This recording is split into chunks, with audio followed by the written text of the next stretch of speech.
고린도전서 10장에 기록된 이 말씀을 통해서 하나님께서 주시는 은혜를 우리가 함께 나누기를 원합니다. 여러분, 고린도전서 10장 말씀에는 이 고린도 교회의 성도들 중에 예수를 믿고 난 뒤에도 옛 습관을 버리지 못해 우상을 믿고 따르는 자들에 대해서 경고하는 말씀, 이 교훈의 말씀이 기록이 되어 있습니다. 이 고린도에 있는 사람들은 많은 이방 신들을 믿었기 때문에 이 고린도라는 지역 자체가 이 고대부터 우상의 도시고 음란의 도시였습니다. 그런 지역에서 이 바울이 복음을 전하고 교회를 세우기 때문에 이 고린도 교회는 항상 현지화되기 쉬운 환경을 가지고 있었습니다. 그래서 예수를 믿고 구원을 받았다고 하지만 이 하나님의 말씀에 대한 지식이 없으면 그 삶의 모습은 불신자들과 별반 다르지 않게 살게 되는 것입니다. 그래서 바울은 오늘 본문에 예수를 믿고 성찬에 참여함으로 하나님과 언약한 성도가 되었음에도 여전히 우상을 섬기고 우상의 상에 참여하게 되면 결국 이 하나님에 대한 믿음은 버린 것이 되기 때문에 이 하나님의 심판을 받게 될 것을 경고하게 되는 것입니다.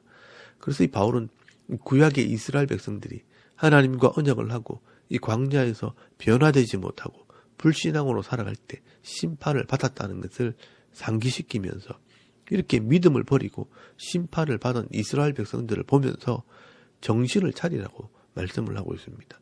오늘 본문에 보시면 1절에서 11절까지 말씀이 이 이스라엘 백성들과 당시 고린도 교회 성도들을 비교하면서 설명을 하는 내용입니다. 어떻게 보면 이 구약에 대한 바울의 해석이라고 할 수 있습니다. 이 바울은 이스라엘 백성들이 애굽에서 나와서 홍해를 지나 이 광야에서 만나를 먹고 반석을 쪼개어 물을 마신 것을 이 세례와 성찬식으로 비교를 하면서 설명을 합니다. 여러분 1절 말씀을 보시면 형제들아 나는 너희가 알지 못하기를 원하지 아니하노니 우리 조상들이 다 구름 아래 있고 바다 가운데로 지나며 모세에게 속하여 다 구름과 바다에서 세례를 받고라고 설명을 합니다. 이 구약에서 이 애굽은 죄악된 세상을 상징하고 이 바로 왕은 사탄을 상징합니다. 이 이스라엘 백성들은 애굽에서 사탄의 종이 되어 고통을 받고 있을 때 하나님께서 이 모세를 보내 10가지 재앙으로 심판을 하고 이 이스라엘 백성들을 구원하신 것입니다. 그리고 이 홍해를 가르고 지나온 것을 물 가운데를 지나왔기 때문에 이 신약에서 예수를 믿고 세례를 받은 것으로 설명을 한 것입니다. 그리고 3절 말씀에 보시면 다 같은 신령한 음식을 먹으며 다 같은 신령한 음료를 마셨으니 이는 그들을 따르는 신령한 반석으로부터 마셨음에 그 반석은 곧 그리스도시라라고 설명을 합니다. 이것은 홍해를 지나 시내산에서 하나님과 언약한 이스라엘 백성들이 광야에서 만나를 먹고 반석을 쪼개어 물을 마신 것을 마치 신약시대 예수님을 믿고 성찬식에 참여한 자들이 떡과 잔을 마신 것과 같다고 설명하는 것입니다. 그런데 중요한 것은요, 이렇게 홍해를 지나 만나와 생수를 먹었던 이 이스라엘 백성들이 광야를 지날 때 많은 사람들이 멸망을 받았다는 것입니다. 바울은 이렇게 이스라엘 백성들이 심판을 받은 것처럼 이 신약시대 예수를 믿고 세례를 받고 성찬에 참여한 사람이라도 말씀대로 순종하지 않으면 똑같은 심판을 받게 된다는 것을 말씀하는 것입니다. 여러분 5절 말씀에 보시면 그러나 그들의 다수를 하나님이 기뻐하지 아니하셨으므로 그들이 광야에서 멸망을 받았느니라 라고 말씀을 합니다. 그렇기 때문에 이 구약에 나타나는 이 신앙의 원리는 신약에도 똑같이 적용이 된다는 것입니다. 그래서 6절 말씀에 보시면 이러한 일은 우리의 본보기가 되어 이 거울이 되어 우리로 하여금 그들이 악을 절개한 것 같이 절개하는 자가 되지 않게 하렴이라 라고 말씀을 합니다.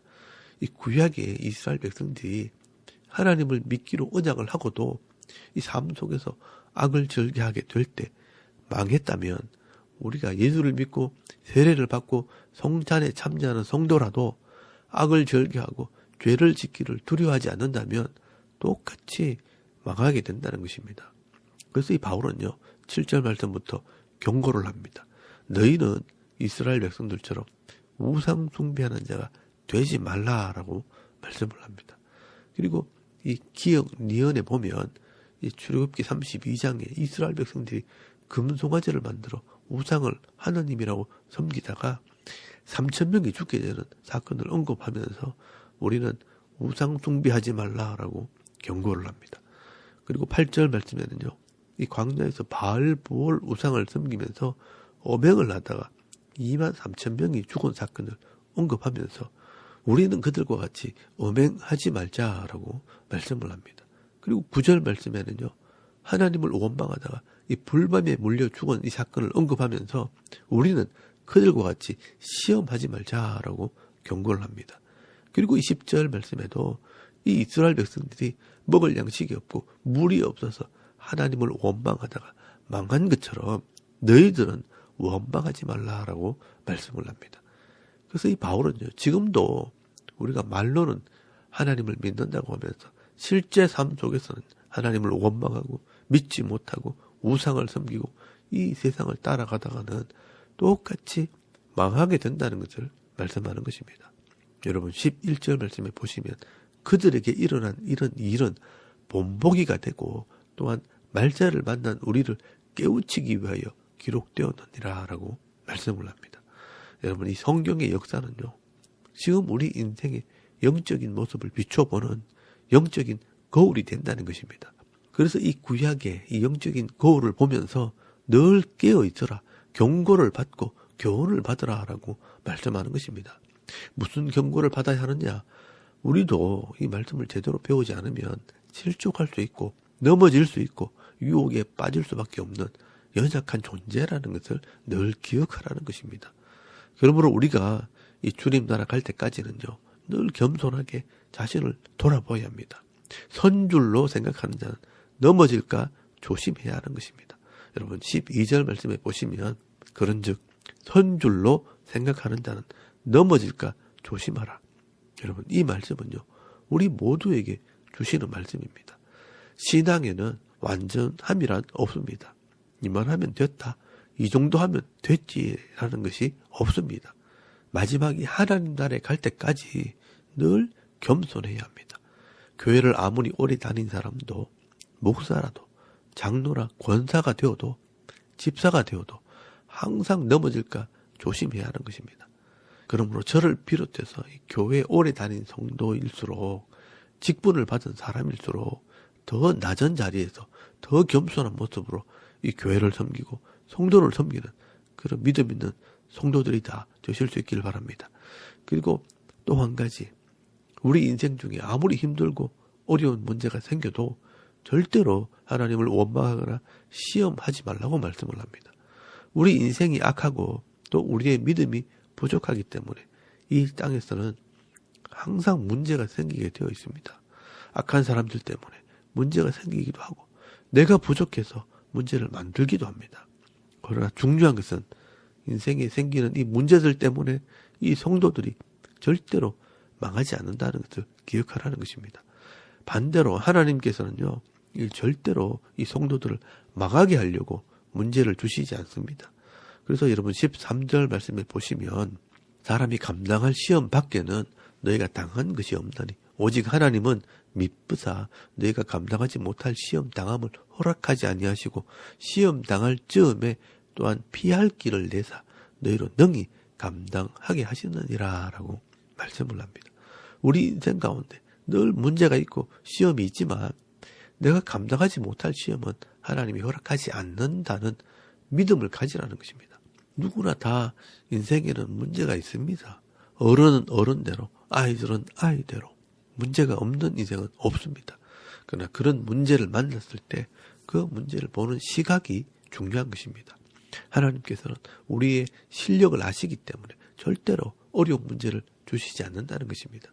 우리가 시야가 좁아지고 마음이 작아져서 문제를 만났을 때 내가 감당하지 못할 것처럼 두려움에 쌓여서 스스로 포기하는 사람이 있을 수 있습니다. 그러면 안 된다는 것입니다. 그러면 믿음이 없는 사람입니다. 하나님이 나를 다스리고 있고 내가 하나님을 믿는다면 내가 이 문제를 만났을 때 감당하지 못할 시험은 주시지 않는다는 믿음을 가져야 합니다.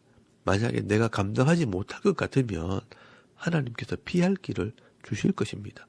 그래서 이 하나님을 믿는 믿음 안에서, 예수를 믿는 믿음 안에서 이 문제 때문에 하나님을 원망하거나 하나님을 대적해서는 안 된다고 말씀하는 것입니다. 지금도 마찬가지입니다. 지금 대한민국이 큰 어려움을 당하고 있습니다. 지도자들 때문에, 또 이 정치하는 사람들 때문에 큰 혼란에 빠져 있습니다. 여러분, 이렇게 고통을 당할 때 하나님의 시각을 가지지 않으면요, 원망하게 되고 불평하게 되는 것입니다. 그럴 때 하나님께서 감당하지 못할 시험을 주시지 않는다. 그리고 피할 길을 주시겠다고 말씀했다. 이 말씀을 믿는 것입니다. 그래서 우리가 지혜를 구해야 하는 것입니다. 이런 어려움을 당했을 때 지혜를 구하고 하나님이 주시는 이 감당할 능력을 구하고 피할 길을 구할 때 하나님께서 이런 고난 중에서도 위로받게 하시고 새 힘을 얻게 하시고 은혜를 누리게 하시고 감사하게 하시는 분이 바로 하나님이십니다. 그래서 이런 시험을 만났을 때 실족하지 말라, 원망하지 말라, 시험하지 말라라고 말씀하시는 것입니다. 그래서 여러분, 야고보서 1장 2절 말씀에 보시면 이 야고보 사도는 한 발 더 나가서 시험을 만나거든 온전히 기쁘게 여기라라고 말씀을 합니다. 이 시험은 우리를 망하게 하려고 주시는 것이 아닙니다. 그리고 후히 주시고 꾸짖지 않는 하나님께 지혜를 구하라라고 말씀을 합니다. 그러면 하나님께서 능히 감당하게 하실 것이라고 말씀하는 것입니다. 그래서 여러분, 어려움을 당했을 때 이 말씀을 기억하실 수 있길 바랍니다. 여러분, 고린도전서 10장 13절 말씀입니다. 사람이 감당할 시험 밖에는 내가 당한 것이 없나니 오직 하나님은 미쁘사 내가 감당하지 못할 시험 당함을 허락하지 아니하시고 시험 당할 즈음에 또한 피할 길을 내사 너희로 능히 감당하게 하시느니라. 여러분, 우리가 인생 중에 어려움을 만났을 때 내가 감당하지 못할 시험은 허락하지 않으신다는 이 믿음을 가지시고, 또 내가 시험을 당해 앞이 보이지 않아도 하나님께서는 피할 길을 준비해 놓으셨다는 그 믿음을 가지게 될 때 하나님께 지혜를 구하게 되는 것입니다. 이렇게 지혜를 구하고 하나님의 도우심으로 어려움을 잘 이겨내 나가는 믿음 있는 성도들이 다 되실 수 있길 바랍니다. 그리고 여러분, 14절 말씀에 보시면 이 바울은 고린도 교회의 가장 큰 문제가 되는 우상을 숭배하는 일을 피하라라고 말씀을 합니다. 여기 우상을 숭배한다는 말은 우상을 섬긴다, 우상에게 봉사한다라는 뜻입니다. 예수를 믿고 세례를 받고 성찬에 참여하면서 여전히 우상에게도 봉사하고 섬기는 사람이 있다면 그것은 잘못된 신앙이라고 경고를 하는 것입니다. 그래서 15절 말씀에 보시면 하나님의 지혜를 가지고 이것을 판단해 보라라고 말씀을 합니다. 예수님과 함께 성찬에 참여한 자들은 예수님과 하나 되는 것입니다. 그런데 이 성찬에 참여한 자들이 우상의 제사에 참여하고 우상에게 제물을 바치고 또 그 우상의 식사에 함께 참여하는 것은 귀신과 교제하는 것이라고 이 바울은 설명을 합니다.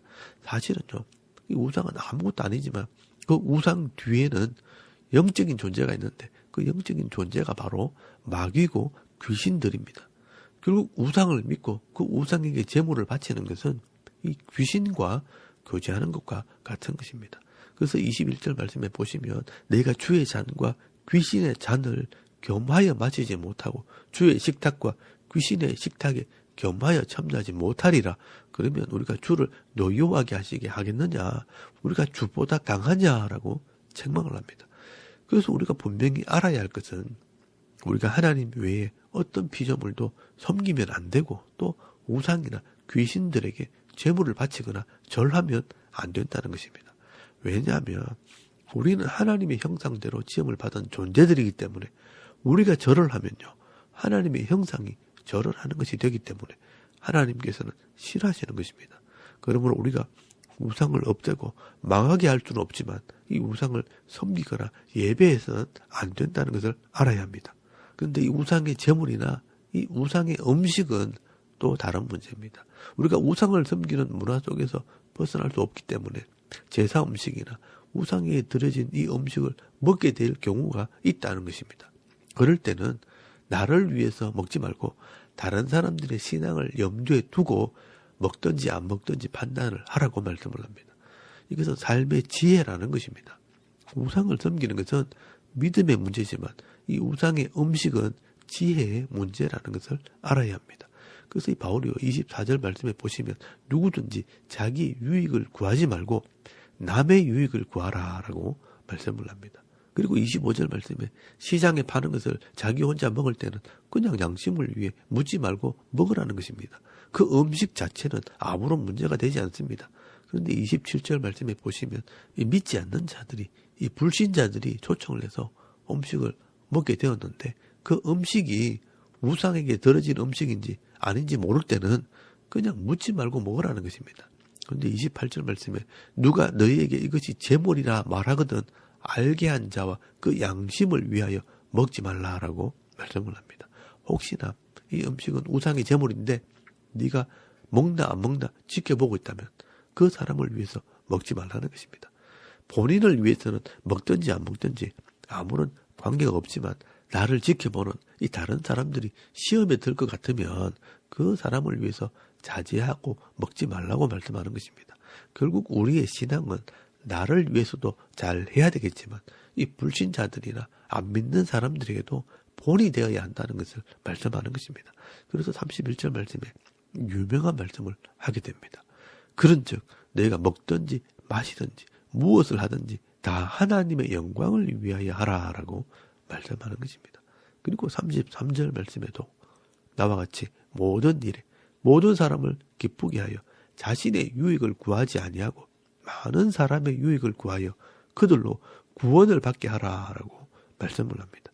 이렇게 성숙한 성도들은요, 자기 생각, 자기 믿음만 가지고 살아가는 것이 아니라 다른 성도들도 배려하고요, 불신자까지 생각을 하면서 신앙생활을 해야 한다는 것입니다. 그러므로 우리의 바른 생각과 바른 믿음이 다른 사람들 감동시키고 그 사람의 영혼을 구원할 만큼 그런 성숙한 성도의 삶을 살아갈 것을 말씀하고 있는 것입니다. 바울은 오늘 예수를 믿는 성도들이요, 어떠한 신앙의 삶을 살아야 하는가, 이 구약의 이스라엘 백성들의 모습을 통해 설명을 하고 있습니다. 예수를 믿었다고 하면서 세상 사람들과 똑같이 원망하고 불평하고 하나님을 잊어버리고 우상을 섬기다가는 함께 망할 수 있다는 것을 기억하시고요. 감당할 능력을 주시고 피할 길을 주시는 이 하나님을 믿고 의지할 때 이 세상을 이기는 삶을 살아갈 수 있길 바랍니다. 그리고 이 바울이 마지막에 권면하는 것처럼 나 자신뿐만 아니라 다른 성도들과 이 불신자들의 유익을 위해서 섬기는 삶, 감동을 주는 삶을 살아가는 저와 여러분의 이런 성숙한 신앙의 삶이 되실 수 있기를 주의 이름으로 축원합니다. 아멘. 우리 잠깐 기도드리겠습니다. 오늘도 이 세상의 여러 가지 어려운 환난 속에서 쉽게 무너지거나 낙심하지 않고 오직 하나님만 바라보는 믿음의 성리자가 되게 하옵소서. 이 나라와 민족을 위해 섬기는 교회와 이 가정과 자녀들의 믿음을 위해서 또 개인의 기도 제목을 따라 기도하고 오늘 하루 삶을 또 시작할 수 있길 바랍니다. 다 같이 우리 하나님께 한번 기도드리겠습니다. 살아계신 하나님, 은혜를 참 감사합니다. 오늘도 이 아침에 우리 하나님을 예배하게 하시고